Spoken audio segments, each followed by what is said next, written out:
Hello everyone! For today's video ay ipapakita ko naman sa inyo yung niluto nating garlic pepper pork. Kung si Jollibee meron tayong garlic pepper beef, ito po ay pork naman ang ginamit ko. Bali, ang dali lang nitong lutuin. Meron po akong nabili sa supermarket dito sa amin na pork cut na karne ng baboy. Bali, half kilo po ito. Ito po ay maninipis na yung hiwa niya, tapos wala siyang taba. Ngayon, ang ginawa ko lang is hiniwa ko lang siya ng medyo pahaba-haba.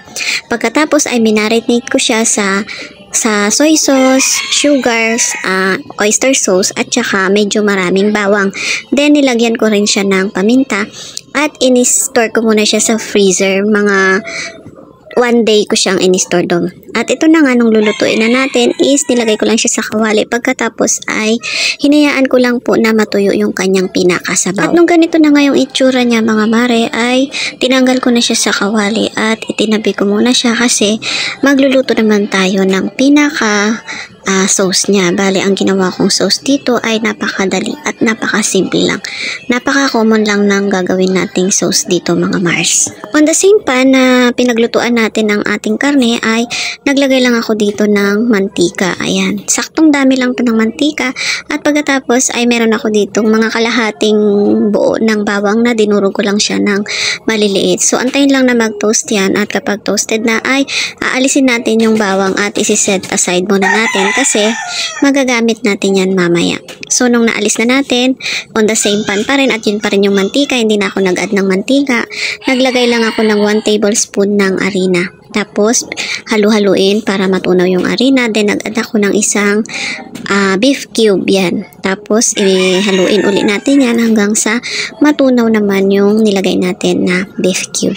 So, kapag natunaw na yan or kahit hindi pa, pwede na natin siyang timplahan ng pamintang durog or white pepper. Depende na kung ano yung available sa atin. Then, maglalagay na tayo dito ng tubig. Bale, ang tubig po ang pinaka sasabaw natin dito. Pero before that, nilagay ko muna pala yung ating isang lata ng slice na mushroom. Inalis ko po yung sabaw nito ha. Bali, in-drain ko yung sabaw niya. Pagkatapos ay igisa-gisa muna pala natin ito para medyo maluto. Tapos yung sinukat kong tubig ay doon lang din sa pinaglagyan. Bali, isang lata lang din ng tubig yung nilagay natin dito. At halu-haluin natin ito, hayaan natin na lumapot yung ating sarsa ng ating gravy sauce. Gravy sauce din naman kasi ang tawag dito mga Mars. Pasensya na kayo mga Mare at eto nauutal-utal na naman tayo kasi nga nai-interrupt na naman tayo sa ingay ng paligid. Nakita nyo naman tumutula na naman yung manok sa aking kapaligiran. Wala talaga akong magawa kundi so sabayan na lang sila kasi hindi naman ako makakapag voice over kung aantayin kung tumahimik sila kasi hindi naman natin alam kung kailan sila tatahimik, diba? So ayan na nga, fast forward na tuloy ang ating video. Nung malapot-lapot na po yung ating sauce, ayan, nilagay na natin yung ating itinabi kanina na karne, yung niluto natin. Ayan, tapos i-mix lang yan ng mabuti hanggang sa mag-well combine. Pagkatapos ay mga ilang minutong pagpapakulo pa ay okay na yan mga Mare. Pwede na natin yang lantakan. Ayan. Nakita nyo naman kumukulo-kulo na yan, di ba? Perfect na ito mga Mars na pambaon sa ating mga anak na nagtatrabaho or nag-aaral. At ito na nga ang ating niluto. Bali, yung tinost natin na bawang kanina ay yun ang ipang toppings natin.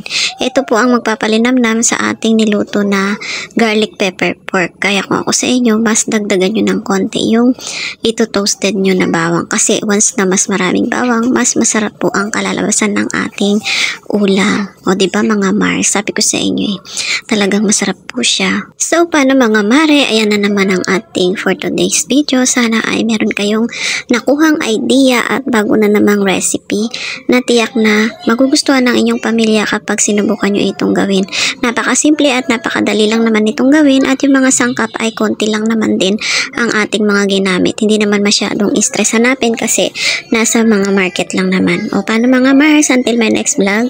Bye-bye po. Thanks for watching. Happy cooking. Enjoy.